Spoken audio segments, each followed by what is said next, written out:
കുട്ടിക്കാനത്ത് കൊട്ടാരക്കര ദിണ്ടിഗൽ ദേശീയപാതയിൽ ശബരിമല തീർത്ഥാടകരുടെ ബസ് മറിഞ്ഞു. തമിഴ്നാട് ദിണ്ടിഗലിൽ നിന്നെത്തിയ തീർത്ഥാടകരുടെ ബസ്സാണ് അപകടത്തിൽപ്പെട്ടത്. വിവരങ്ങളുമായി അമൽനാഥ് ചേരുന്നുണ്ട്. അമൽനാഥ്, എങ്ങനെയാണ് ഈ അപകടം ഉണ്ടായത്? ഒപ്പം തന്നെ ഈ വാഹനത്തിലുണ്ടായിരുന്ന ആളുകളുടെ ആരോഗ്യസ്ഥിതി എങ്ങനെയുണ്ട്?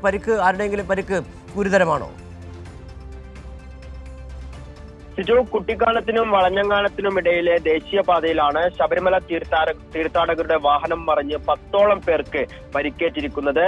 ഈ തമിഴ്നാട് നിന്നും ശബരിമലയ്ക്ക് പോവുകയായിരുന്ന തീർത്ഥാടകർ സഞ്ചരിച്ച ബസ്സാണ് റോഡിലെ വളവിൽ നിയന്ത്രണം നഷ്ടമായി മറിഞ്ഞത്. ഉടൻ തന്നെ ഇതുവഴി വന്ന മറ്റു വാഹനങ്ങളിൽ നിന്നുള്ള യാത്രക്കാരും ഒപ്പം തന്നെ വിവരം അറിഞ്ഞെത്തിയ ഹൈവേ പോലീസും പീരുമേട് ഫയർഫോഴ്സ് സംഘവും രക്ഷാപ്രവർത്തനങ്ങൾക്ക് നേതൃത്വം നൽകുകയായിരുന്നു. ഇതിൽ 42ഓളം യാത്രക്കാർ അല്ലെങ്കിൽ ഭക്തർ ഈ ബസ്സിൽ ഉണ്ടായിരുന്നു എന്നാണ് അറിയാൻ സാധിക്കുന്നത്. അതിൽ 10ഓളം പേർക്കാണ് പരിക്കേറ്റിട്ടുള്ളത്. ഈ പരിക്കേറ്റവരെ പിരിമൂട് താലൂക്ക് ആശുപത്രിയിൽ പ്രവേശിപ്പിച്ചിട്ടുണ്ട്. നിലവിൽ ഇന്ന് പുലർച്ചെ 5:30 ഈ അപകടം നടക്കുന്നത്. ഈ 10 പേരിൽ 2 പേരുടെ നില ഗുരുതരമായി തുടരുന്ന ഒരു സാഹചര്യമാണ്. ഈ 2 പേരെ കോട്ടയം മെഡിക്കൽ കോളേജ് ആശുപത്രിയിലേക്കും നിലവിൽ പ്രവേശിപ്പിച്ചിട്ടുണ്ട്. ഈ ബസിന്റെ അമിത വേഗതയാണ് ഇത്തരത്തിൽ ഈ ബസിന്റെ നിയന്ത്രണം വിടാനുള്ള പ്രധാന കാരണം എന്നാണ് പ്രാഥമിക നിഗമനം ഉള്ളത്.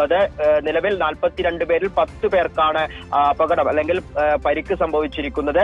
അതിൽ 2 പേരുടെ നില ഗുരുതരമായി തുടരുന്ന ഒരു സാഹചര്യമാണ്. ബാക്കിയുള്ള 8 പേർക്ക് സാരമായ പരിക്കുകൾ ഇല്ല എന്നാണ് നിലവിൽ മനസ്സിലാക്കാൻ വേണ്ടി സാധിക്കുന്നത്.